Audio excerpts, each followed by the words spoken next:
It's Wednesday, April 29. I'm Rob. I'm Will. And for year 3, this is Political Lunch.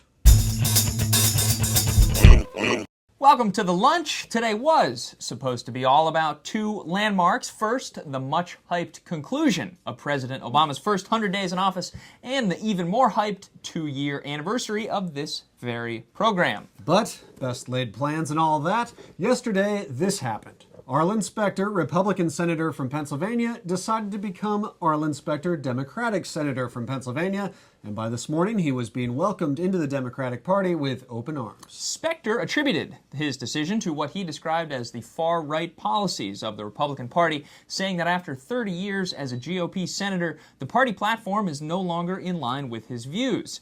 He also said that his increasingly public disagreements with party leaders meant that he probably couldn't survive a primary challenge during the 2010 election cycle. In recent months, Specter has voted with the Democrats on several significant issues, most notably the stimulus package, but he's long been viewed as more of a centrist than a right-winger. He supports abortion rights, and he opposed the constitutional amendment which would have banned gay marriage. For the Democrats and President Obama, the prospect of another Democratic senator puts them within a hair's breadth of holding the much-talked-about supermajority. That's 60 Democratic votes in the Senate, which is, of course, the magic number to prevent a GOP filibuster, something many Republicans saw as the last line of defense against the president's ambitious agenda. For that supermajority to be complete, Al Franken, the apparent Democratic winner of the long-disputed Minnesota Senate seat, will need to be confirmed. Now, that appears highly probable, but only after Norm Coleman has exhausted his appeals process. Now, just because Specter is now officially a Democrat, it doesn't mean he'll always vote with the Democrats.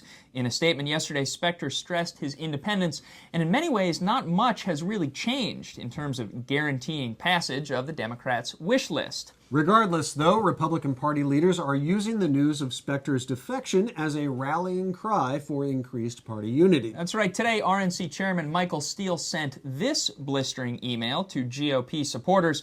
And hoo boy, if you read just one political solicitation email today, make it this one. Steele goes after Specter on two key points. First, he accuses him of putting his own political career ahead of his principles, that is, joining the Democrats for a better shot at re-election. Second, and much more fun, Steele says that Specter's defection, quote, handed Barack Obama and his band of radical leftists nearly absolute power in the United States Senate. And from there, it only gets better.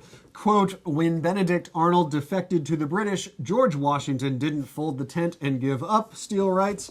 He grit his teeth, more determined than ever to succeed. That's what I'm asking you to do today. Incidentally, Steele also was asking for a contribution to the RNC, but I guess that's his job.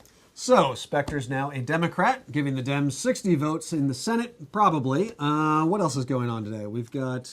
Oh, it's a Wednesday, so... Oh, right, the 100 Days thing. Not sure how we could forget about that one, given how much hype the media has built around what is largely a meaningless landmark. CNN takes the cake on that one. Today, they've given over their entire broadcast schedule to commemorating the first 100 days, which seems a little excessive since really all of the analysis out there boils down to just a few basic points. First, most of the 100 Days evaluation focuses on whether or not the new president managed to get the things done that he said he would during the first 100 days, and the consensus seems to be that yes, President Obama has gotten the ball rolling, at least on an impressive number of agenda items. First and foremost, the economy, also Iraq and Afghanistan, energy, diplomacy, education, and healthcare. The Associated Press has this handy cheat sheet which lines up Obama's campaign promises with the action he's taken on each item since taking office. It's mostly an interesting look at the issues on which Obama may be falling short. His pledge to reform the earmarking culture of Washington and his promise to reduce the deficit, to name just a couple. And already today, the pundits are apparently eager to move on. According to Bloomberg News, it's now apparently the second 100 days that actually make the difference. They were so eager to get here, and now they're so eager to move on.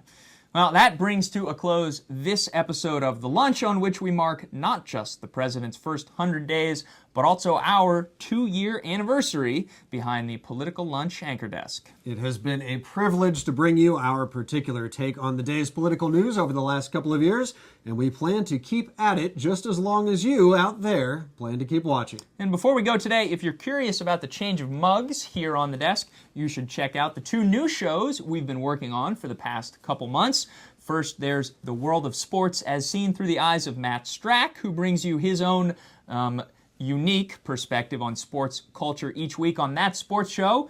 You can find that one at thatsportshow.com. And there's now a program somewhat similar to The Lunch, but with a distinctly international flavor. Twice a week, Chris Flavelle and Amalia Johnson bring you the most important news from around the globe in 5 minutes or less. You can find that one at yourworldin5.com. And as always, thanks for watching. We'll see you right back here on Friday.